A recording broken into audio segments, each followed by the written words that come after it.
कसाय की तीव्रता एक दिन में पता नहीं चलती, एक महीने में ही पता नहीं चलती, कम से कम सालों देखना पड़ता है जब अपनी कसाय दिखती हैं कि अपन की क्यों।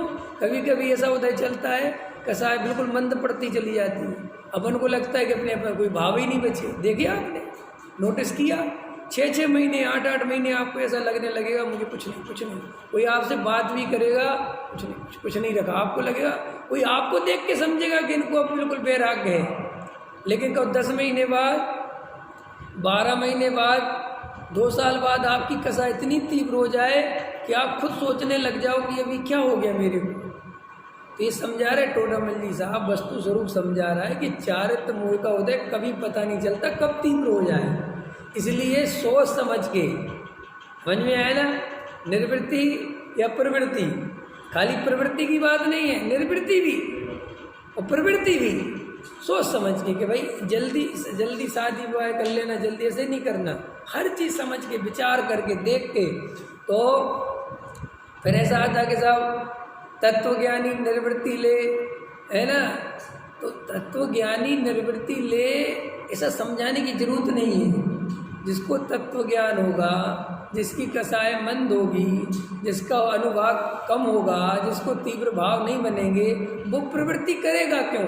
प्रवृत्ति तो तभी होगी ना जब तीव्र कसाय होगी, न करेंगे क्यों? नहीं समझ में आया। मैं पैसा कमाने जा रहा हूँ तो मेरे तीव्र कसाय का उदय तभी तो जाऊँगा। अगर मुझे अंदर से कसाय बिल्कुल मंद पड़ जाएगी तो कमाने का भाव ही कमजोर पड़ जाएगा। मैं अगर पंचेंद्रिय के विषय भोगों में प्रवृत्ति कर रहा हूँ तो तीव्र उदय होगा तभी करूँगा, तीव्र उदय नहीं होगा तो, जैसे आप बहुत सारे जीवों को देखते हैं कि कई जीव स्वभाव से ही कसाय मंद लेके होते हैं, तो अब उनको क्या कहने लगते हैं, बोले वो बड़े सज्जन का उससे क्या संबंध है? सज्जन किसे कहते पता है? किसे कहते सज्जन?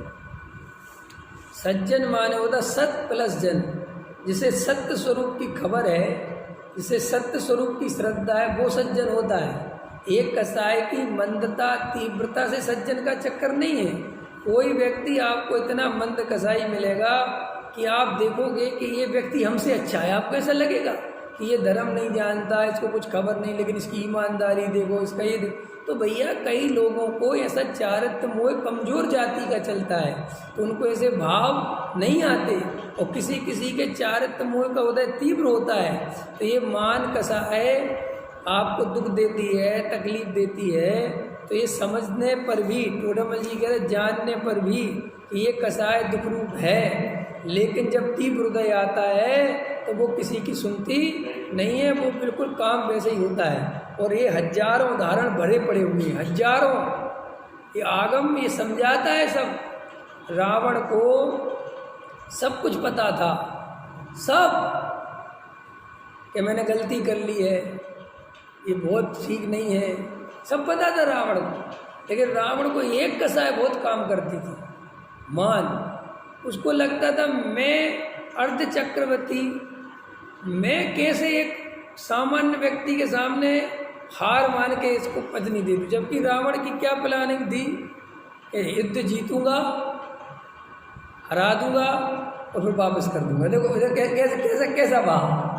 अब ये एक बात बताओ, ये जानता था कि नहीं जानता था? लेकिन कसाय तीव्र होती ना, आज हम नहीं जानते कई बार। स्टेज पे जाने से कुछ नहीं है, ये सब पागलपन है, लेकिन स्टेज पे नहीं बुलाया जाए तो कितनी तकलीफ होती है। तो वो मान कसाय का उदय है ये सब तीव्र। इससे घबराना नहीं, डरना नहीं कि हमारे साथ ऐसा हम अधार्मिक हो गए, ऐसा कुछ नहीं है। ये सब जिस जाति की कसाय बंधी हुई है पूरब में, वो जाएगी कहाँ, कैसे जाएगी बताओ? अपन इतना बढ़िया भोजन करते हैं, लेकिन पूरब में कोई असाता कर्म का उदय आ जाए तो रोग हो जाता है। अभी डॉक्टर से पूछो कि साहब हमने ऐसा ना तो कुछ खाया ना हमने कोई सेवन किया, वो कहता भैया हमें भी नहीं पता अभी ये रोग तुम्हें कैसे होगी।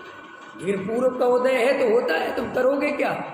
अच्छे अच्छे देखो ना लोग, लड़के हार्ट अटैक से चले जाते हैं। अभी कोरोना में कितनी घटनाएं ऐसी निकल के आई कि कई लोग कोरोना के मरीजों के साथ बैठे रहे, उनको कोरोना नहीं हुआ।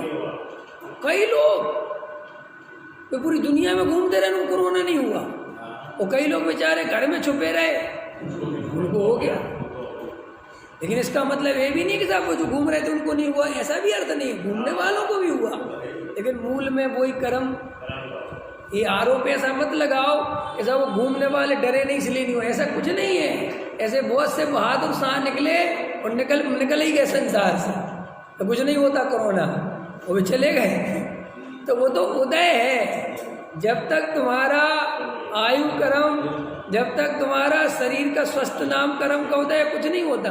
और आप घर में बैठे रहो, नाप तोल के खाते रहो, तो भी उदय आएगा, तो आएगा ही।